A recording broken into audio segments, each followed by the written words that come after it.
Les textes qui sont fondateurs de cette réforme. Ça démarre en 2014 avec la responsabilité des OPCA dans le contrôle de la qualité. Donc là, on avait déjà une première étape qui avait été posée avec le CNEFOP qui a été mis en place.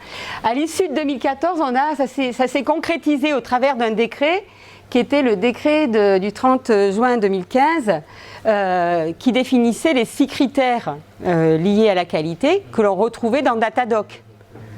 Donc ça, vous avez entendu parler de Datadoc. Vous avez tous été un peu titillés par Datadoc.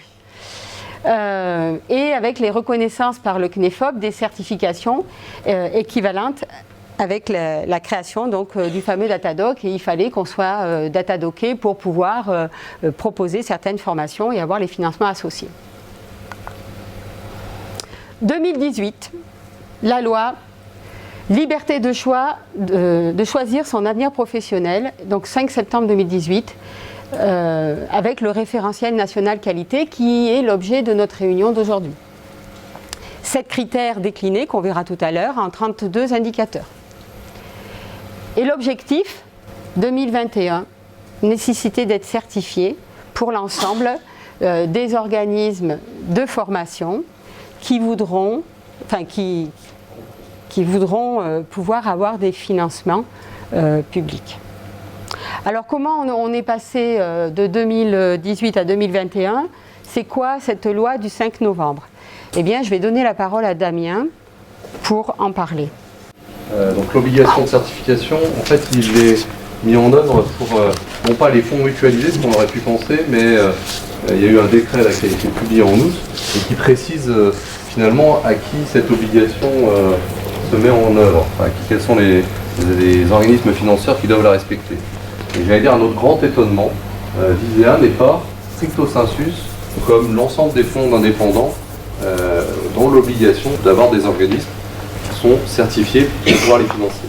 Donc le fait que les prestataires de formation n'ont pas nécessité d'être certifiés pour Vivea nous a beaucoup questionné. Alors, vu que c'était un élément qu'on a eu en août, vous vous doutez bien que il y a toute une réflexion que le conseil d'administration de Vivea va mettre en œuvre. Donc aujourd'hui, on aura une partie de réponse, mais pas forcément la totalité, puisque le conseil d'administration se prononcera d'ici la fin de l'année sur quelles sont les exigences qu'il souhaite retenir. Pour autant, c'est quand même intéressant de se dire que même si Vivea n'est pas dans l'obligation de travailler avec des prestataires qui sont certifiés, ces mêmes prestataires devront être certifiés pour travailler avec des financeurs autres, c'est-à-dire les OPCO, Pôle emploi, la GFIP, les régions, l'État. Donc si vous êtes, et tout à l'heure on a posé la question, solliciter d'autres financeurs, de toute façon, si vous souhaitez continuer votre activité avec eux, vous n'avez pas le choix. L'élément spécifique, c'est que nous, Vivea, nous avons la possibilité de ne pas être dans l'obligation du financement, d'avoir des prestataires certifiés pour ce financement. En sachant que le conseil d'administration, je le disais, va réfléchir et prendra une décision en décembre, peut-être choisira-t-il de suivre le mouvement et de considérer que l'obligation sera au 1er janvier 2021 ou ultérieurement. Donc après, ça c'est, j'allais dire, les administrateurs qui prendront leurs responsabilités dans le choix qu'ils feront. Mais c'est quand même un élément qui est important, puisque nous, cela nous donne un peu de souplesse, à première vue, sur la mise en œuvre de cette obligation. Le FASEA n'existe plus, c'est maintenant OCA4, et cet OPCO-là est distinct de Vivea. C'est 2 entités différentes. Donc par contre, si vous travaillez avec OCA4, ex-FASEA ou OCALIM, vous avez l'obligation d'être certifié, parce que OCA4 ne pourra pas mettre 1 euro sur un organisme qui n'est pas sur un prestataire qui n'est pas certifié. Parce que certains OPCO sont encore avec des appellations de FAF, en PLAFDAS, c'est le Fonds d'assurance formation du spectacle vivant, ça reste un terme de fonds d'assurance formation. Donc il y a des fonds d'assurance formation qui sont OPCO, c'est-à-dire que le public bénéficiaire des financements sont des salariés. Là, moi je vous parle d'une obligation pour les indépendants. Donc les structures qui financent des indépendants, donc on n'est plus que 3, puisqu'il y a maintenant le fonds à destination des artisans commerçants, et puis le fonds à destination des médecins et professions libérales. Voilà, c'est ceux qui sont comme nous non concernés.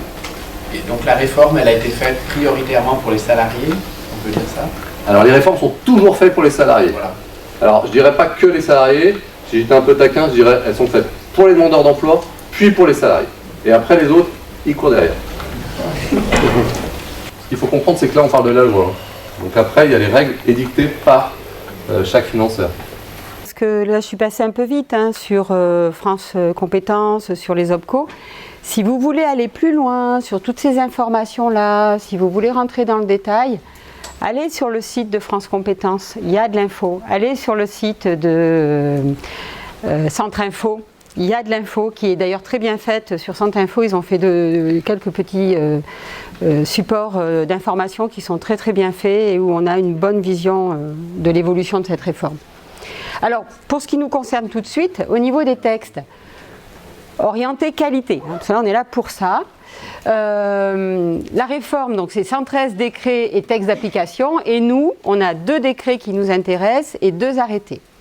Alors les 2 décrets, on a un décret qui va parler plus généralement donc, de la qualité des actions de formation professionnelle, donc qui encadre la notion de qualité et qui donne les orientations et les directives par rapport à ça.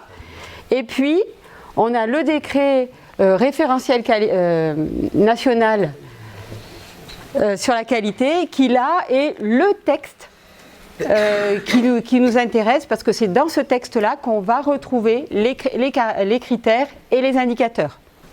Donc ça, j'ai envie de dire, pour tous ceux qui prendront la décision d'aller jusqu'à la certification, ça va être votre Bible à partir de maintenant. Et donc ce document-là, alors soyons clairs, je dis ça va être votre Bible, c'est bien parce que si vous aviez dû lire le décret, il est moins digeste que ça. Ça c'est plutôt bien fait. On retrouve les informations qui vont bien, les exigences, on a des exemples, enfin on va s'y référer là pendant la réunion, mais c'est vraiment le document qui est intéressant. Les arrêtés, de quoi parle-t-il? Donc on a 2 arrêtés, le premier sur les modalités d'audit. Parce que c'est bien beau de dire qu'il va falloir mettre en place une certification avec des audits, mais faut-il encore dire comment? Donc le premier arrêté, il parle des modalités d'audit, comment vont être réalisés les audits, et on en parlera tout à l'heure. Et le deuxième arrêté, il encadre l'accréditation des organismes certificateurs par rapport aux certifications qui seront délivrées. Et on en reparlera aussi plus tard. Donc voilà les textes qui encadrent tout ce que l'on va aborder à partir de maintenant.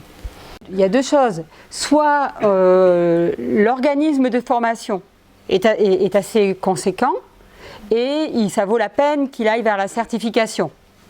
Voilà, il s'organise, il le fait. Soit on fait de la formation de façon plus ponctuelle et c'est une activité qui vient s'accoler à d'autres activités et finalement le volume de formation et l'organisation de la structure n'est pas pertinent pour aller vers une certification. Et à ce moment-là, c'est le partenariat qui est intéressant. C'est-à-dire c'est de travailler avec des partenaires et là, la certification en soi, finalement, qu'est-ce qu'elle va nous apporter, nous, organismes de formation ?